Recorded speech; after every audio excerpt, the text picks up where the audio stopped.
100 रोटी वाला ससुराल। सुनो जी, मुझे तो शीतल की बड़ी फिक्र रहती है। उसका ध्यान तो बस घर के बाहर दोस्तों के साथ घूमने फिरने में ही रहता है। उसे कुछ बोलो तो एक नहीं सुनती। मैं तो कहती हूँ इसकी जल्दी शादी वादी करवा दो, वरना लड़की हाथ से निकल जाएगी। तुमसे ज़्यादा चिंता है मुझे शीतल की शादी की। कल ही वो रामपुर वाले मौसा जी को फ़ोन भी किया था। बता रहे थे एक लड़का है नज़र में। उनका अपना घर है और लड़का भी अच्छा है। अरे तो फिर बस बात चलाओ ना, एक बार देखे तो सही लड़का और घर बार कैसा है। कौन से लड़के की बात चल रही है यहाँ? तुम्हारी शादी की बात चल रही है बेटी। अब तुम्हारी शादी की उम्र हो रही है तो लड़का तो देखना पड़ेगा ना। उफ़ो, मुझे अभी नहीं करनी शादी वादी। ये तो मेरे खेलने कूदने के दिन है। बहुत खेल कूद ली तुम। अब घर के काम धाम सीखने की कोशिश करो, समझी? ससुराल जाकर हमारी नाक मत कटवा देना। सब्जी काटनी तो आती नहीं इसको, तो नाक ही कटवाएगी। अरे मैं इसे शादी तक अच्छे से सब सिखा दूंगी। आप तो बस उस लड़के से इसकी शादी के बाद चलवाओ। कुछ दिनों बाद कुणाल और उसकी माँ शीतल को देखने घर आते हैं।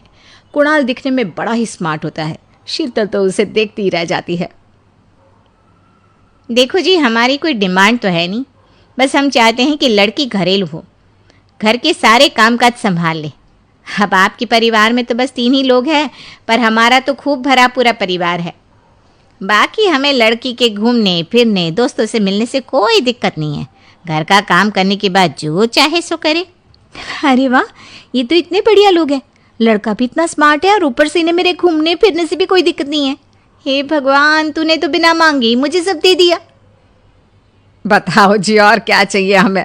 हमारी तरफ से तो रिश्ता पक्का है जी। बस फिर तो हंसी खुशी शीतल और कुणाल की शादी हो जाती है। शीतल मन ही मन बड़ी खुश होती है और उसी खुशी के साथ वो अपने ससुराल में कदम रखती है। आओ बहू, तुम्हारा अपने ससुराल में स्वागत है। ये मिलो अपने परिवार से। ये तुम्हारे ससुर जी, तुम्हारी ननद सुनीता और गीता, सुनीता के पति राजेश और उनके 2 बच्चे राजू और चिंटू। ये ना हमारे साथ यहीं रहते हैं। ये तुम्हारी दादी सास है और बाकी लोग अभी बाहर गए हुए हैं। इतने सारे लोग, ये सब यहीं रहते हैं इस घर में? अरे अभी तो मेरे देवर देवरानी और उनके 3 बच्चे यहाँ नहीं है। उसके मायके में भी शादी थी ना, तो बस वहीं गई है।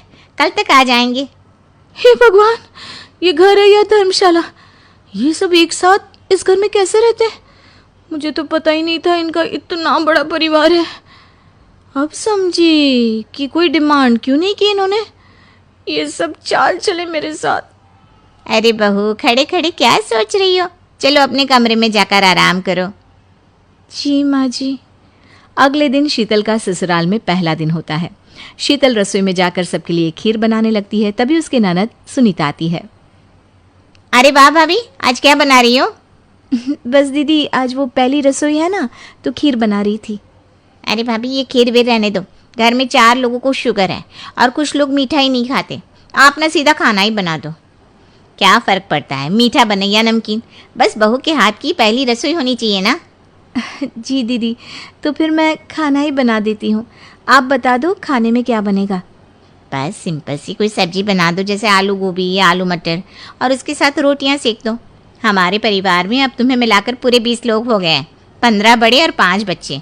बड़ों की 6 और बच्चों की 2 के हिसाब से रोटी बना देना।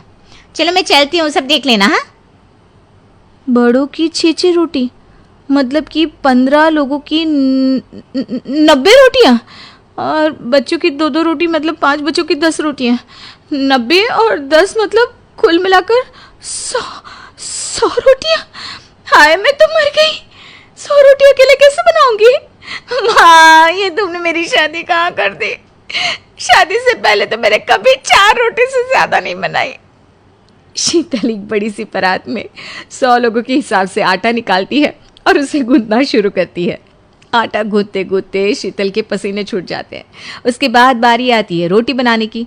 शीतल एक एक करके रोटी बनाना शुरू करती है और 10 रोटी बनाते ही अपनी कमर पकड़ लेती है। हाय, मैं मर गई। मेरी कमर टूट गई खड़े खड़े, और ऊपर से इतनी गर्मी। मैं 100 रोटियाँ कैसे बनाऊंगी?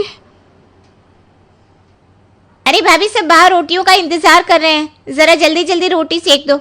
सब